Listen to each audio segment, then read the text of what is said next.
What's up, Instagram, the Retro Beard, or if you're watching this somewhere other than Instagram, you probably just simply know me as Adam. I wanted to give you an update on the Be Excellent project, and I wanted to give a little backstory on what that is all about and what we ended up doing with the money. So to give you a backstory on the Be Excellent project, I got off of social media back in 2014. I think it was a great choice. It was already becoming hostile back then. And I wanted to leave that area because it just doesn't fit. The drama doesn't fit my personality. So 2020 rolls around, we hit quarantine. My wife had just left. She went to basic training. She joined the military, and I'm at home with our daughter, just kind of hanging out. And so the two of them had been on me to start a YouTube channel, and instead I decided, you know what, I'll start an Instagram, right? Take some pictures, maybe meet some other collectors, and it'll be fun. And I did, and quickly, right? I met fantastic people very quickly, right? That could get excited about pretty much anything from a collecting standpoint. And it was great.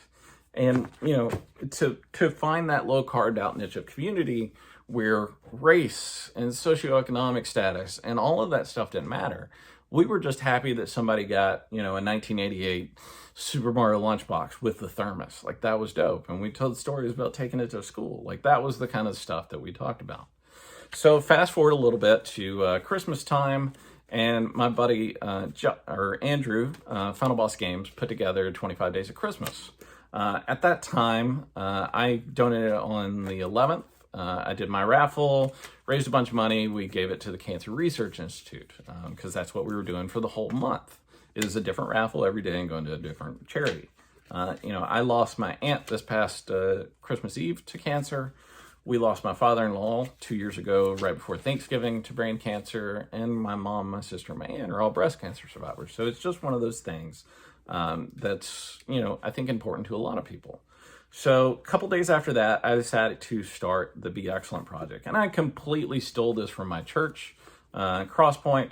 I stole the Dollar Club, and I'm sorry, not really. But my church, Crosspoint, here in Nashville, does a monthly thing called the Dollar Club. Everybody throws in $1 extra on top of their tithing or whatever, and they go do something physically good in the community here in Nashville a lot of the times.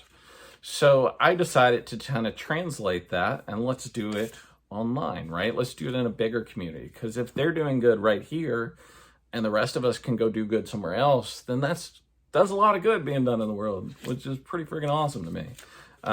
So I put a post up. I said, guys, give me $1, give me $2, give me whatever, and we're going to go do some good in the world. And honestly, the outcome of it was amazing, because to trust somebody blindly over the internet with a bunch of money that they say they're going to go do good with, it's pretty trusting. At the same time, my buddy Josh Killhall on Instagram reaches out to our group and says, hey guys, I just met this girl named Kate. She's got brain cancer, and she's trying to get this piece that she needs for her modding to make a little money, and I really want to donate my day to donate to her. So after talking, we decided, let's just join forces, right? Let's just do one big day all together. And he could raise his money, donate to the Be Excellent, and we could just do a larger gesture than what we would just do by ourselves. And then it grew. Andrew, Final Boss Games, Marky Pie, Sunny Treasures, Video Game Delivery, all donated items to the cause that they offered up for raffles. In all, we ended up with $2,000. All right, so I can go do some damage, do some good in this world with $2,000 on behalf of everybody here. So I reached out to Kate, who Josh had talked to, and said, tell me your story, right? And I talked about my aunt having cancer and just wanted to get kind of her feedback on what she had gone through, because, we had gone through it multiple times here in my family. So she tells me a story how in 2016 they're at Dollywood, and she starts getting heart palpitations and getting dizzy. She thought, maybe she had an air infection, something like that.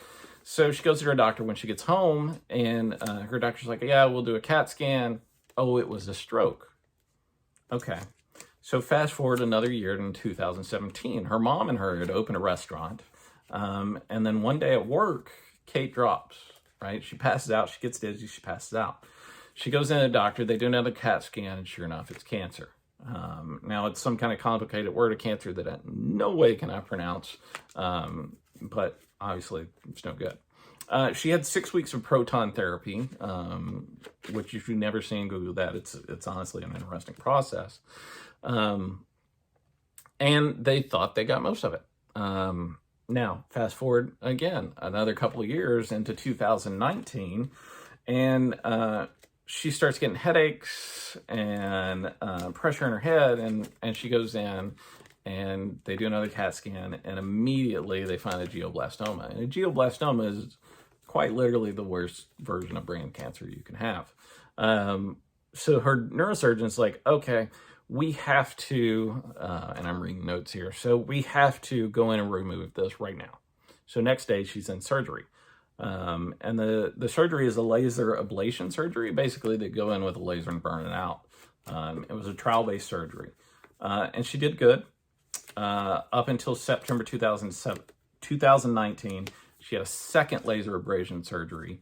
And at the end of the surgery, anytime you move around with the brain, you can come out of that with an issue. It's possible. And Kate lost the use of the left side of her body. Now, obviously, losing motor function like that when you're in a restaurant or honestly anything is detrimental, right? I mean, imagine losing the function of one half of your body. So after talking to her more, I think everybody at some point has some kind of story about healthcare in America. Insurance companies want to pay for what they want to pay for, what's in your plan, blah, blah, blah, blah, blah. So, what she's been trying to do is get a motorized wheelchair, because obviously she can't push a wheelchair without use of both sides of her body. And insurance was being insurance. So after talking to her for a little bit, I heard the story about her husband. He's taken up larger shifts at his work to try to help. She has her 70-year-old parents helping her because, lack of mobility, and without the, care that's provided for that, her parents are helping. And I'm sure it's hard on everybody, right? And it's probably hardest on Kate, right? To have your mobility stripped away from you like that. So, turns out, the day before I did this, Kate had just thrown up a GoFundMe to try to raise money to buy her wheelchair. So she wakes up one morning with a $2,000 donation from some random stranger and a video of some creepy bearded dude explaining why. We had small conversations since then, thank yous and tears and everything else of, you can't imagine how much this has impacted me and my husband and my parents and everything in between. And she's going to do a thank you video, and once that's out, I'll post that. But just to kind of close and just to kind of say thank you to everybody that donated, to everybody that put up money to go change someone's life, because that's what we did. And I'm proud to be a member of this community. I'm proud to be somebody that you guys trust. And I want to keep doing this. I want all of us to keep joining together and changing the world out there and being the change in the world that we want to be. Because I think we all want this world to be as grand as we see it in our minds, where we love each other and we help one another, and we're excellent to one another. So thank you from the bottom of my heart. And like I said, I will post Kate's video once it gets up. I'll tag her in this as well. This is fantastic. You people are wonderful. Your generosity is wonderful. And I can't thank you enough for being a part of this. So, yeah. We'll close it out. Be excellent to each other. And party on, dudes. Cheers.